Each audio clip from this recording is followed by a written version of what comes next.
Everyone, welcome to commerce tutorial. मैं हूं आपकी अपनी होस्ट ज्योति। आज हम कंटिन्यू करने जा रहे हैं 10th की एसएसटी का chapter nationalism in India. Last session में हमने नॉन कोऑपरेशन मूवमेंट के बारे में सारे उसकी क्या क्या अफेक्ट हुए थे, इम्प्लीकेशंस वगैरह देख ली थी। और आज का हमारा मेन टॉपिक क्या था? Salt march. अब हमें ये तो पता है कि जो हमारी नॉन कोऑपरेशन मूवमेंट थी वो कब कब हुई थी? 1922 में हुई थी। उसके बाद हमारा जो सॉल्ट मार्च कब स्टार्ट हुआ था? 1930 में स्टार्ट हुआ था। इनके इन बिटवीन हमारी इंडियन इकोनॉमी में क्या क्या चेंजेस आई, हम पहले वो डिस्कस करते हैं। सबसे पहले है कि वहाँ पे ब्रिटिशर्स ने हमारे इंडियंस को ये चीज़ की प्रॉपरली परमिशन दे दी थी कि आप आके अपने प्रोविजन काउंसिल्स के क्या कंडक्ट करा सकते हो, इलेक्शंस करवा सकते हो under the government of India. उस टाइम पे हमारी जो गवर्नमेंट ऑफ इंडिया वो कौन सी थी? हमारी ब्रिटिशर्स थी, ये तो हम जानते ही हैं। और ये कंडक्ट कब करवाए थे? 1990 में। और उस टाइम के जो मेन कांग्रेस के जो लीडर्स थे, दैट इज सीआर दास और मोतीलाल नेहरू जी, वो इस बात पे एग्री भी हो गए थे। चलो कोई बात नहीं, हम कांग्रेस के काउंसिल के जो है इलेक्शंस में टेक इनटू अकाउंट करते हैं, उनमें पार्टिसिपेट करते हैं, अपने स्वराज पार्टी को साथ के साथ स्टार्ट डाउन करेंगे। लेकिन जो उस टाइम पे यंग लीडर थे, दैट इज जवाहरलाल नेहरू और सुभाष चंद्र बोस जी, उन्होंने इस चीज का क्या किया? स्ट्रिक्टली विरोध किया। उन्होंने क्या किया? रेडिएशन मास एगिटेशन की। इसका मतलब क्या होता है? बहुत ज्यादा स्ट्राइक पे कर दे, बहुत ज्यादा विद्रोह कर दिया कि हमें ये सब कुछ नहीं चाहिए, हमें क्या चाहिए? इंडिपेंडेंस चाहिए। इस काउंसिल के में हमने पार्टिसिपेट नहीं करना, अल्टीमेटली अंडर तो हमें आपके ही काम करना करेगा। और जब ये डिबेट चल रही थी उस टाइम पे हमारी इकोनॉमी में कुछ इंपॉर्टेंट फैक्टर्स कुछ नजर आए जिनका हमारी इकोनॉमी में बहुत ज़्यादा अफेक्ट पड़ा। पहला क्या था? उस टाइम पे 1919 में जब ये विवाद चल रहा था, एक तरफ हम जो मोतीलाल नेहरू जी और सीआर दास जी कहते थे कि हमें काउंसिल की जो इलेक्शन है उसमें टेक इनटू अकाउंट पार्ट करना है, लेकिन दूसरी तरफ सुभाष चंद्र बोस और जो जवाहरलाल नेहरू जी वो इस चीज़ का क्या करते थे? अगेंस्ट उनके रिवोल्ट कर रहे थे।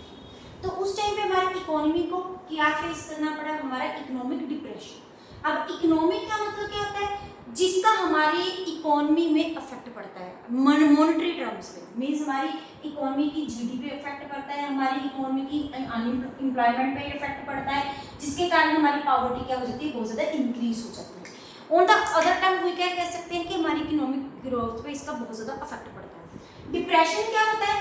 When price is going to be down, जब वो हमारी जब किसी भी प्रोडक्ट्स के प्राइसेस कंटिन्यूसली डाउन होते रहते हैं, वो क्या होती है? हमारी डिप्रेशन की कंडीशन। जब बहुत ज़्यादा प्राइस डाउन हो जाती है, इसका अल्टीमेट इफेक्ट किस पे पड़ता है? हमारे प्रोडक्ट की फूड ग्रेन्स की क्या हो जाती है? डिमांड भी कम हो जाती है, क्योंकि ना ही इनको लोग एक्सपोर्ट करवाते हैं, ना ही इसकी मार्केट में डिमांड होती है, जिसके कारण जो हमारी इकोनॉमी है वो बहुत ज़्यादा किस में चली जाती है? डिप्रेशन में चली जाती है, जिसको टर्मोइल की कंडीशन भी कहा जाता है। और उस टाइम पे इंडिया का जो मेन सोर्स ऑफ इनकम का था, जो इंडिया की मोस्ट ऑफ पॉपुलेशन थी वो किसके ऊपर रहती थी? डिपेंड, एग्रीकल्चर पे डिपेंड रहती थी। और एग्रीकल्चर की प्रोडक्ट की प्राइसेस क्या है? वो रिड्यूस होनी शुरू होगी फ्रॉम द 1926, और ये कोलैप्स और बिल्कुल ही जाके 1930 के बाद बिल्कुल ही गिर गई। मीन्स हमारी इंडिया की अर्थव्यवस्था बिल्कुल इन अदर वर्ड्स क्या हो चुकी है? डाउन हो चुकी है, और उसकी ऐसी सिचुएशन पड़ चुकी है कि हमारी इकोनॉमी पे उसका बहुत ज़्यादा एडवर्स इफेक्ट पड़ा। दूसरी तरफ इन सिचुएशंस को देखते हुए वहाँ के जो हमारे वॉइसराय थे, दैट इज इरविन, उन्होंने एक स्टैट्यूटरी कमेटी कंस्ट्रक्ट की। और ये स्टैट्यूटरी कमेटी क्या थी? इस कमेटी में वो देखना चाहते थे कि हमारी कॉन्स्टिट्यूशन के स्ट्रक्चर में जो भी चेंजेस हुई जा रही हैं वो कौन कौन सी चेंजेस करनी है। और उन चेंजेस को करने के लिए फॉरेन से एक पर्सन को बुलाया गया, सर जॉन साइमन। उन्होंने बोला इस जो कॉन्स्टिट्यूशन स्ट्रक्चर की कमेटी है इनको कौन लीड करेंगे? सर जॉन साइमन करेंगे। लेकिन उसमें एक नेगेटिव पॉइंट था। वो नेगेटिव पॉइंट क्या था? जो भी उन्होंने कमेटी ये स्टार्ट डाउन की थी उसमें सारे ही सारे कौन थे? ब्रिटिशर्स थे। इंडिया का कोई भी जो एक मेंबर भी सिंगल इसमें इन्वॉल्व नहीं था। अगर इंडिया के मेंबर को इन्वॉल्व नहीं था तो इंडिया के फेवर में बात नहीं करनी थी। सभी ने ब्रिटिशर्स ने किसके बारे में सोचा था? सिर्फ और सिर्फ अपने बारे में सोचना था। जब साइमन कमीशन हमारी इंडिया में पहुंचा तो उन 1928 लोगों ने उसका वेलकम किया with a most important slogan, that is go back Simon. Simon अपने घर वापस जाओ, हमें आपकी जरूरत नहीं है। लोगों ने इतना स्ट्रगल किया, इसमें सिर्फ और सिर्फ कांग्रेस के नहीं बल्कि इसमें मुस्लिम लीग के पार्टीज ने भी बढ़ चढ़कर हिस्सा लिया। और एज द रिजल्ट क्या हुआ कि साइमन को वापस जाना पड़ा, जबकि उसकी इसमें कोई भी इन्वॉल्वमेंट गलती है नहीं थी।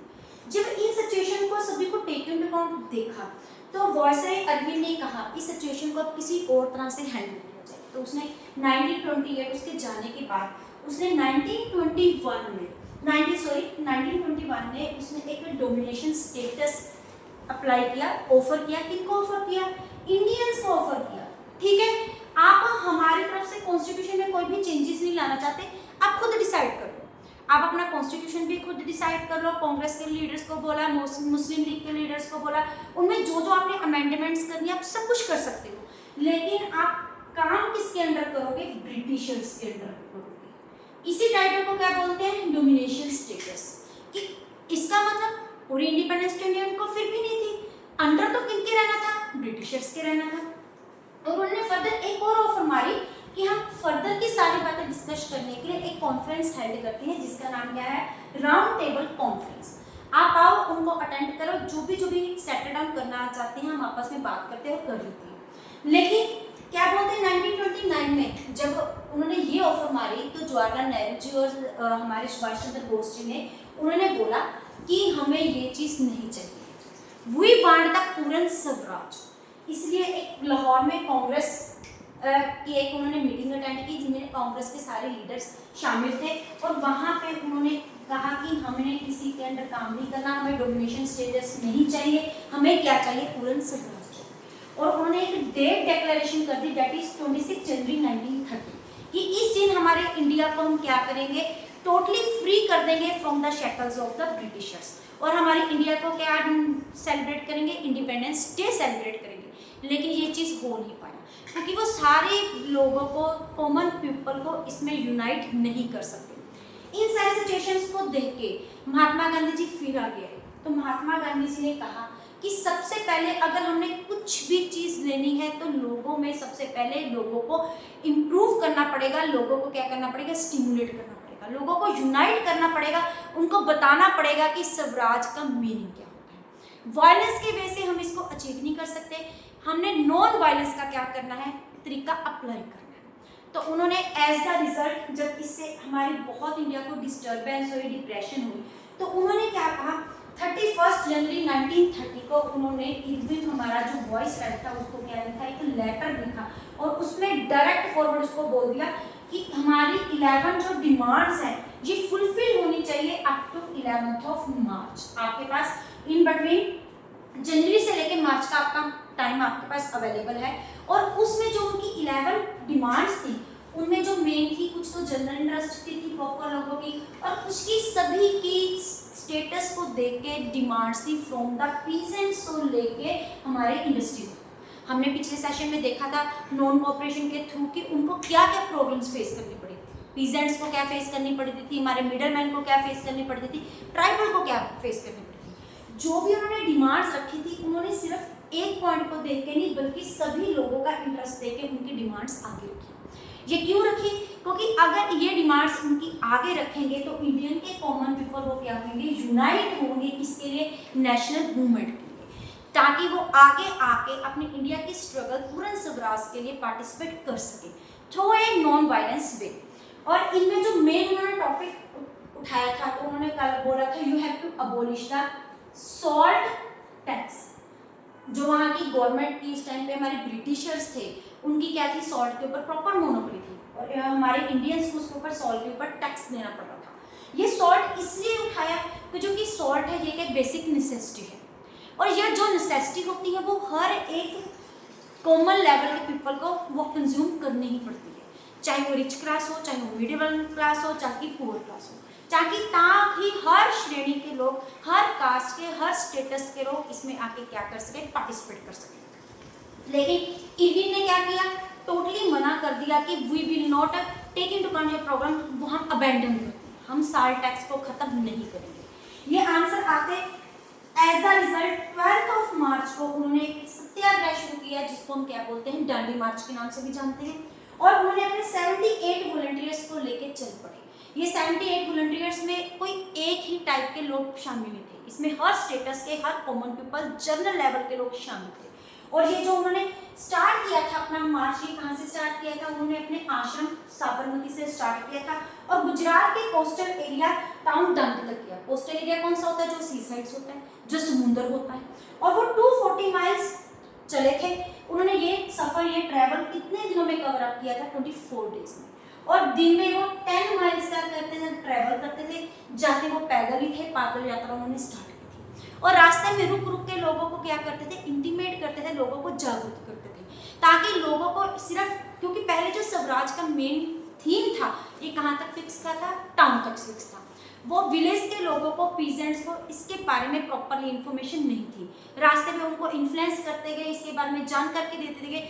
शुरू उन्होंने काफिला अपना किया था 78 लोगों तक, लेकिन जब वो एट लास्ट गुजरात के दांडी सी पे पहुंचे, उनका जो काफिला है वो बहुत ज़्यादा बढ़ गया था। और वहाँ जाके उन्होंने क्या किया, सी के वाटर को बॉयल किया और वहाँ से क्या निकाला, सॉल्ट। और उन्होंने ब्रिटिशर्स को ये आंसर दे दिया कि अब हम अपना साल्ट खुद मैन्युफैक्चर करेंगे, हमें आपके साल्ट की ज़रूरत नहीं है, और हम बिल्कुल भी जो सॉल्ट टैक्स बिल्कुल भी पे नहीं करेंगे। ये इनका पहला जवाब था। इसके बाद फिर सिविल डिसओबीडियंस मूवमेंट स्टार्ट हुई थी, वो हम डिस्कस करेंगे नेक्स्ट सेशन में। और ये बात एक इम्पोर्टेंट है कि वो उन्होंने अपना जो जर्नी थी स्टार्ट कब की थी, 30 मार्च, और वो पहुंचे कब थे यहाँ पे गांधी रोड कोस्टल एरिया में 6 ये था हमारा आज का सेशन। अगर आप इनका स्क्रीनशॉट लेना चाहते हैं तो प्लीज़, वीडियो अच्छी लगे इसको लाइक करें, ज़्यादा से ज़्यादा शेयर करें, चैनल को सब्सक्राइब करना ना भूलें। Thank you, have a nice day.